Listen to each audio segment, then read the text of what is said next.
House of EdTech, episode 86.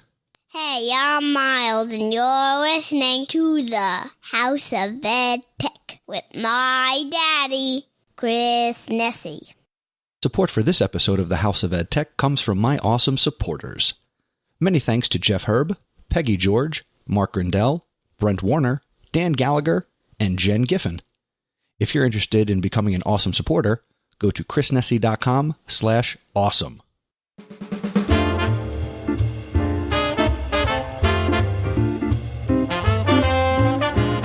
Welcome to the House of EdTech podcast. I am your host, Christopher Nessie, and the House of EdTech explores how technology is changing the way teachers teach and the impact that technology is having in education.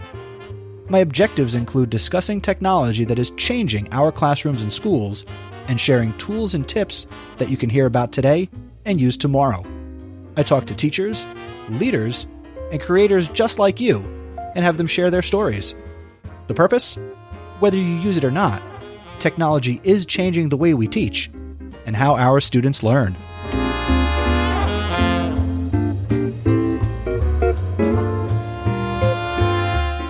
And welcome back inside the House of EdTech podcast. It is late, I am tired, but I am still excited to be recording this episode of the podcast. I'm recording this on Saturday, May 20th, 2017, and the first opportunity you had to listen to this is May 21st, 2017. And today was a very busy day, but I am very excited to be putting together this episode for you. Coming up in the episode, I'm going to have my EdTech thought, where we're going to talk about your school and why it needs a podcast. I have a recommendation that's going to go right along with that. Of course, I have the House of EdTech VIP for this episode. First, I want to give a shout out to a listener of the show that I recently began following and found out that this person is a listener of the podcast. So I want to say hello to Krista Penrod. She is on Twitter. Her Twitter handle is It's Mrs. Penrod, and that's ITSMRSPENROD, and she is an 8th grade English teacher from Milton, Wisconsin. Thank you so much for connecting with me on Twitter, Krista, and I'm looking forward, as I said on Twitter, to being connected and learning with you. Now, why am I so, I don't want to say tired, but today was a long day. Today I had the Tomorrow's Classrooms Today conference that I mentioned a few episodes back, so this kind of dates this episode. But on May 20th, 2017, we had the Tomorrow's Classrooms Today conference put on by the Evolving Educator Group here in New Jersey, and the Evolving Educators are Scott Rocco, Billy Krakauer, and Brad Curry, and this was their third time doing this conference. This is the second year that they had it at Rider University in Lawrenceville, New Jersey. It was a good day. I was only there for a part of it because my day started, and I'm very excited to just share some more personal stuff here on the show because I feel that the personal stories help to connect us and feel a little bit more connected. So please feel free to share things with me as I share things with you. But today, Miles, who you heard here at the top of the show, today we had our first of 4 T-Ball with Daddy events, and that was just great because, baseball is one of my passions, the sport that I played, all growing up that I was the best at. And, it was just nice to be out on a ball field with him and see him, learning and, just starting out and picking up those skills that I take for granted and he's experiencing for the first time, which to lead us where we're going today will factor in greatly into the whole, I think your school should have a podcast, and that mentality of remembering where you started when you learned something new and continuing to have that love of learning. But now we're getting kind of EdTech thought-like, so I'm not going to go too far in that direction. So after T-Ball, Miles came with me to TCT, and it was cool because he's 5 and he's not shy, but he's a 5-year-old. So he can at times be a bit to handle, but we had a great day and it was just fun to share in baseball with him and then kind of bring him into my world of not just being daddy, but, here's daddy, continuing to learn and hear all these teachers that Daddy talks to. And, he got to, see AJ again, AJ Bianco. He got to meet Adam Schoenbart for the first time. It was really cool. And he was in my session. I did a session at the conference called Your School or District Needs a Podcast. And I am going to talk more about that in the EdTech thought. And it's also part of the recommendation. But he was in the session and he really enjoys school. He's in pre-K right now as I record this. And he's very much someone who's helpful in his own classroom. Very, very rule-oriented and regimented and like structure. And he brought that flair to the session. And he made a lot of people laugh. And I appreciate them being understanding and welcoming him into the conference. And I actually, he made himself up a name tag, and he doesn't have a Twitter handle, so he didn't fill that part out. But his little name tag is now in his little scrapbook of memories. But it was really exciting. And then after that, post education, we had to go to my niece's bowling birthday party, and it was cool. But one of the highlights of the day was him falling asleep in the back seat on the way from Ryder back out to where we are to go bowling. So it was just a wonderful day. So enough about my personalness. Let's talk about your school and why it needs a podcast, which means it is time for the EdTech Thought.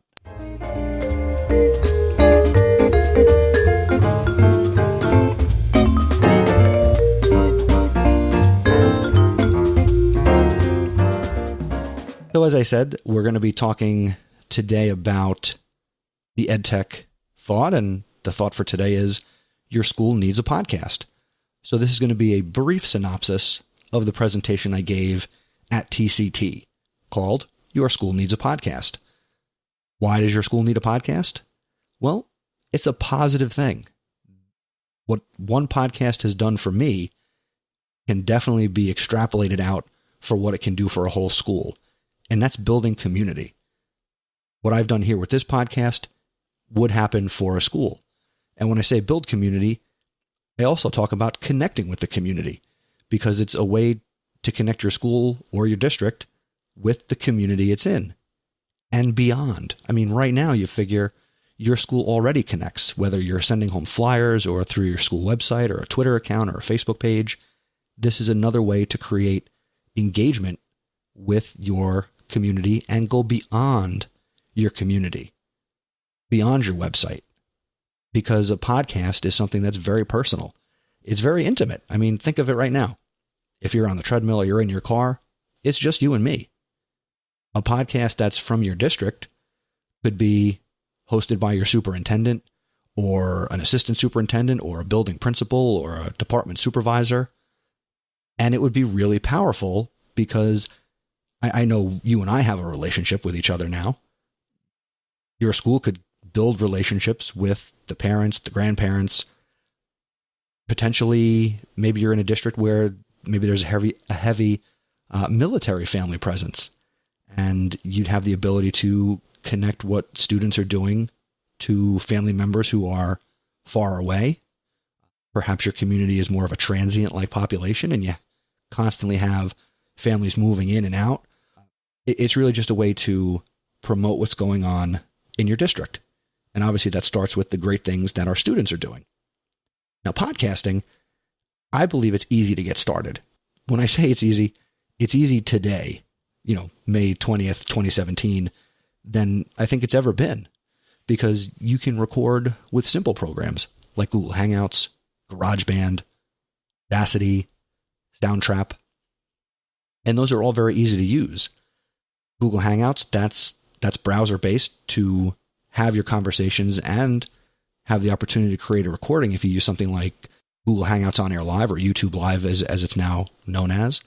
GarageBand comes on every Mac, although I will say I'm not a big fan of GarageBand for creating podcasts. I mean, you could certainly record, and it's a great way to capture the audio. I just personally don't like the way GarageBand works. Let's put it that way. My audio editing program of choice is Audacity, and that's, Windows and Mac availability. And what I recommend for web editing, if you're a Chrome district and you have Chromebooks available to you, is a great resource called Soundtrap.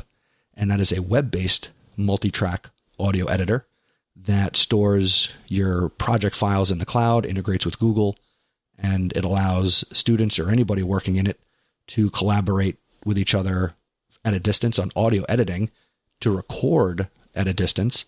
And it's just really powerful. And I definitely think it's worth checking out. Now, microphones, you don't necessarily need a microphone.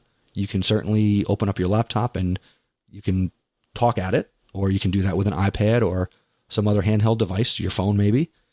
But the two microphones that I recommend are both from Audio-Technica. The first is the ATR2100.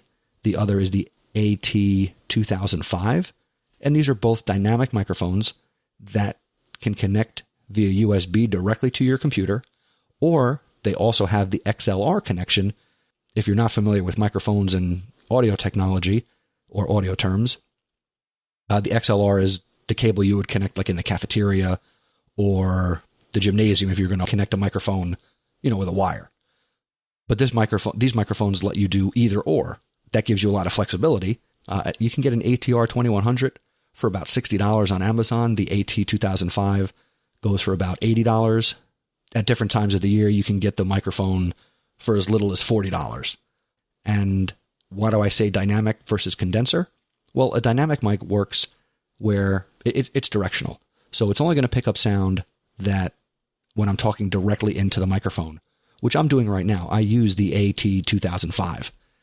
A condenser microphone, like a lot of the microphones, like a Blue Snowball or a Blue Yeti, they are meant to pick up more sound. So they pick up more frequencies in terms of audio. So they'll pick up more room noise. So if you're doing this in a classroom or in a busy place, you're going to get more background noise. Whereas here in my studio, which isn't a professional studio by any means, well, by some means, I worked hard on it last summer. It's going to pick up the sound that I'm putting right in it. I got a fan on that you don't hear. And because I'm right here on the microphone, once you take care of all that, whether it's how you're going to record and potentially the hardware, and I could talk about mixers, but I'm not going to because you don't necessarily need a mixer. I don't use a mixer, so I'm not going to talk about it right now.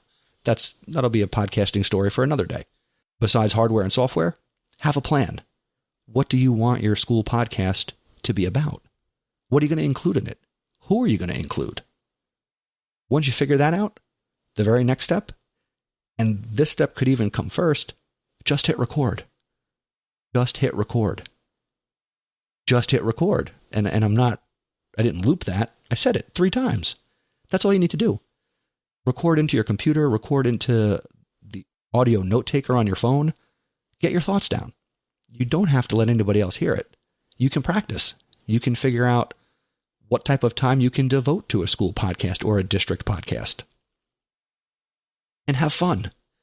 This is not worth it if it's not fun. And that's with most anything. If it's not fun, stop doing it. Why torture yourself? If you don't think this would be fun, don't start a school or a district podcast. Or maybe you're not the one to do it. But if you know somebody in your school or your district who would jump all over this and, be passionate about it and be a good face and really a good voice for the district, literally and figuratively, pass this idea on to somebody else. Send them over to chrisnessy.com/school podcast, and that'll give them the resources and the presentation that I gave and connect them with me. Or if you have more questions about it, reach out to me. Hit me up on Voxer. Send me a DM on Twitter. Email me. Go to chrisnessy.com/feedback and send me a message. I'll be happy to talk about it. And I want to leave you with a couple things, just a couple of segment ideas that you might include in your school or district podcast. And the 3 that I'll share here are, number 1, the state of the ... which could be your principal or your superintendent giving a state of the district or a state of the school segment. Once a month, you bring the superintendent to be on the show and do a few minutes on what's going on in the schools from their perspective. Number 2, the faculty spotlight. Some school districts celebrate Teacher of the Month or Teacher of the Week or something like that besides Teacher of the Year. Even if you don't, this is a great opportunity to interview the teachers, potentially have students on and interview their teachers to share possibly some personal insight or just gain more insight into a topic area or just to highlight what's going on in the classroom of a teacher in your school or your district. And the other one, which would be really fun, would be student shout-outs. Bring them in, have students, host a little segment, shout out their friends, but get the kids involved too. And get other teachers involved. Get people involved. You could have an NPR-sized team, and you don't need to worry about whether or not it's NPR quality. Get the content out there. It's another way to tell your school and your district story. And people will like it. How could they not? So again, if you're interested in more information about podcasting for your school or your district, you can get all the links and resources for what I just talked about over at chrisnessy.com/school podcast. And there's no space, one word, school podcast. And there'll also be a link to that in the show notes for this episode at chrisnessy.com/86. That is my EdTech thought.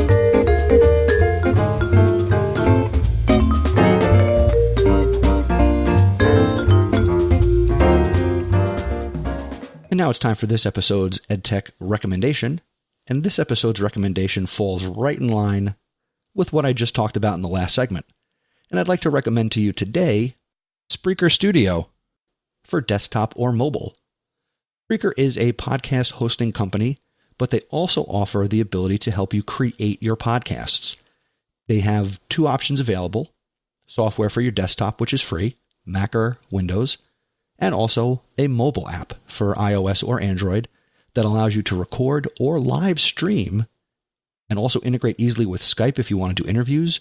And you can manage your episodes, and you can even do drafts and the show notes that would go along with an episode. You could also record your episodes in something completely different, and Spreaker Studio will help you manage your content, where you can upload the files, or you can migrate content using an RSS feed importer if, say, your district already has a podcast and you wanted to kind of check out this software, which might improve your workflow. Spreaker Studio and Spreaker in general also allow you to distribute your podcast to social networks, iTunes, YouTube, and a few more places. And you can also schedule episodes, embed widgets, and you could even, if you wanted to go above and beyond their free plan, you could have your own mobile app where people could download the app and boom, they've got access to your episodes. Spreaker also provides basic analytics that help you measure your popularity through the play numbers. Going Pro unlocks even more details like sources, geolocation, and some more demographic data.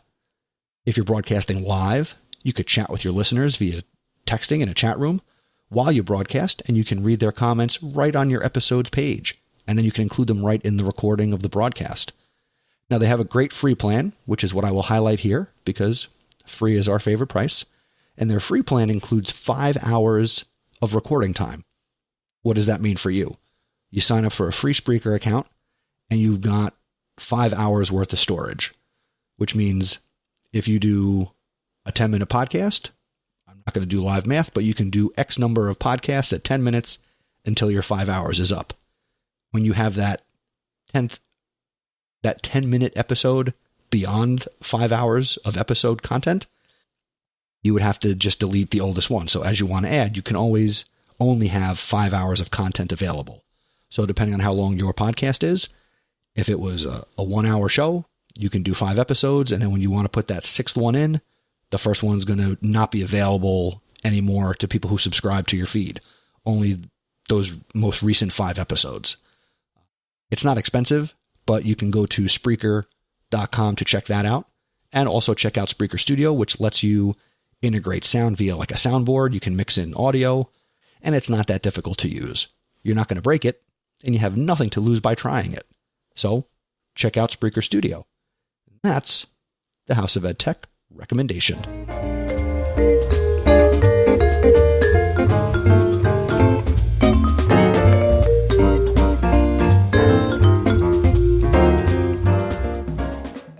And now it's time for this episode's featured content.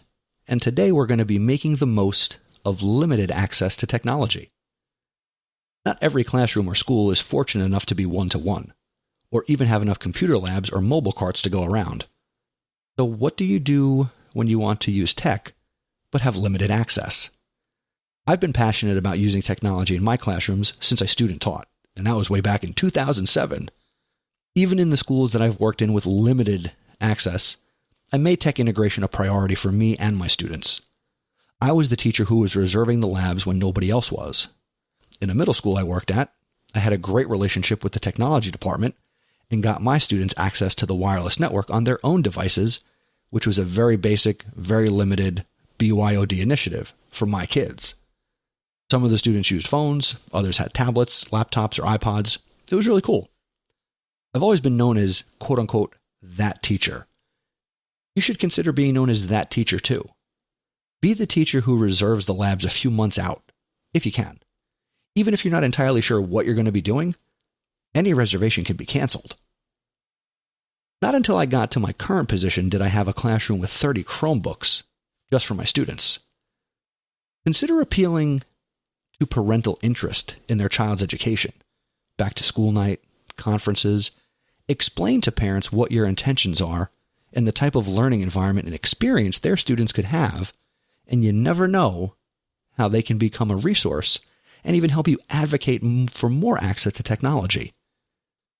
Now, you might have some technology in your classroom, and regardless of your student's age, sharing what you've got might be the only way to get students using tech. Your classroom may have a few desktop computers, and you can design lessons and activities that can be broken into stages or stations, and students can just move through them. Do you know what percentage of your colleagues actually use the technology they've reserved? I don't work with you, so I don't know what percentage of your colleagues actually use the technology they booked. But I would be willing to bet some of those appointments go unused. And while we'd like to think each of our colleagues is professionally courteous, they might not be canceling their reservations. So if you see someone has booked a laptop cart and you would have liked to have used it or reserved it, reach out to them. Maybe they changed their plans. Maybe the day of, they're out. Follow up. It doesn't hurt to ask if you want to get access to the tech. And if they're not going to use it, help them cancel it, and then you could book it. And there are a number of resources out there if maybe you don't have the best system in place. I also recommend being a positive pain in the butt about wanting more technology. Invite your administrators in to see what you're able to do and continuously talk up what you'd love to do. When you attend conferences and learn something your school is not equipped for, get in the habit of writing a reflection or a review of the PD and respectfully submit it to your supervisor or your building principal to let them know what you've learned, and obviously you could put in there what you potentially like to turnkey or offer professional development on, and that could better justify what you'd like to do. You want tech, you have limited tech, you got to do what you got to do sometimes. Also, use existing technology in more than one way. You can use Microsoft Word or Google Docs as a basic website or blog builder. You can use the YouTube app to record student learning reflections. You can also use iPads to record podcasts, or just smartphones to record MP3s. I mean, that's all a podcast is. This is an MP3 file. Thank you for listening. Until the day when our actual decision makers realize that more money needs to be given to education to actually improve the education of our students, these ideas could be useful in ensuring your students have access to the technology they need to succeed. I would love to know what you're currently doing if you have limited access to technology now, or at any point in your career. What did you do? Leave a comment on the show notes. Go to chrisnessy.com/86, and I would love to hear your thoughts and build a little conversation and possibly assemble some more resources and ideas for what people are doing.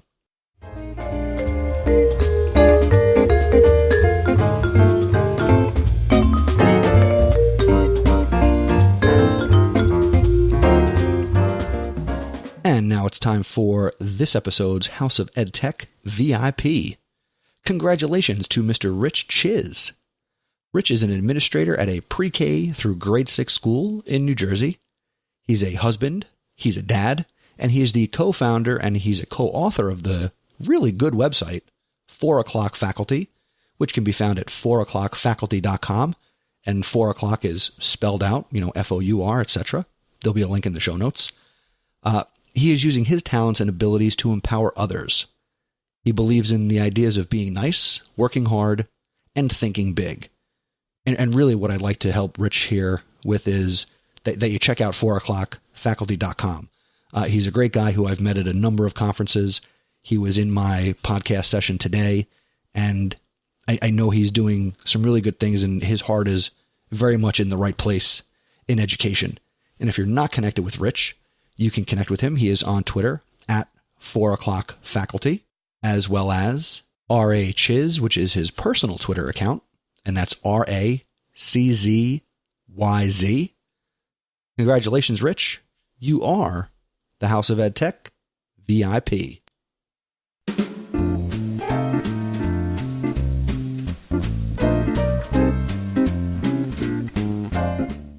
Hey, thank you again for checking out the 86th episode of the House of EdTech podcast. Thanks again to my awesome supporters. This show wouldn't have been possible without you guys and gals. If you're interested in becoming an awesome supporter, just go to chrisnessy.com/awesome. For this episode, let's keep this conversation going. Come over to the show notes page at chrisnessy.com/86. Leave a comment. If you don't want to leave a comment, that's okay. I would like it, but if you don't, go to chrisnessy.com/feedback, send me an email, connect with me on Twitter. I'm Mr. Nessie. Use the hashtag House of EdTech, because that would be fun. If you enjoy the podcast, and if you get to the end, I know you do. And even if you don't always get to the end, you probably still like the podcast.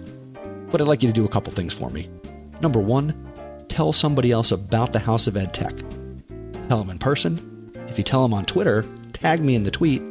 Tell them how awesome the show is. Use the hashtag. I would love to connect with new people. That's what this is all about. Connecting. Number two, rate and review the podcast on Apple Podcasts. A rating and honest review will help to keep the podcast front and center for others to discover and enjoy.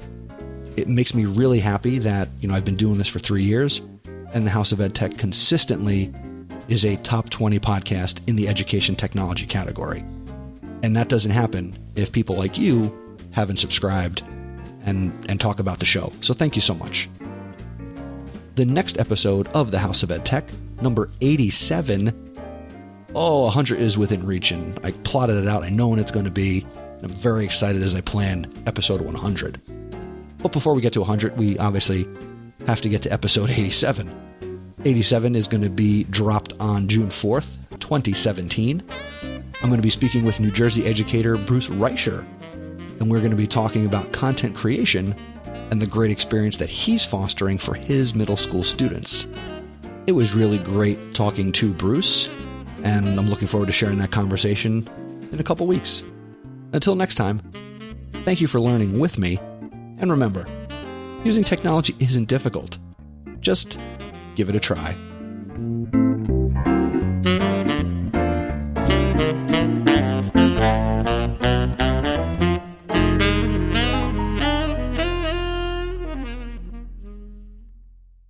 The House of EdTech is a proud member of the Education Podcast Network. The Education Podcast Network. Podcasts for educators, podcasts by educators. For more, go to edupodcastnetwork.com.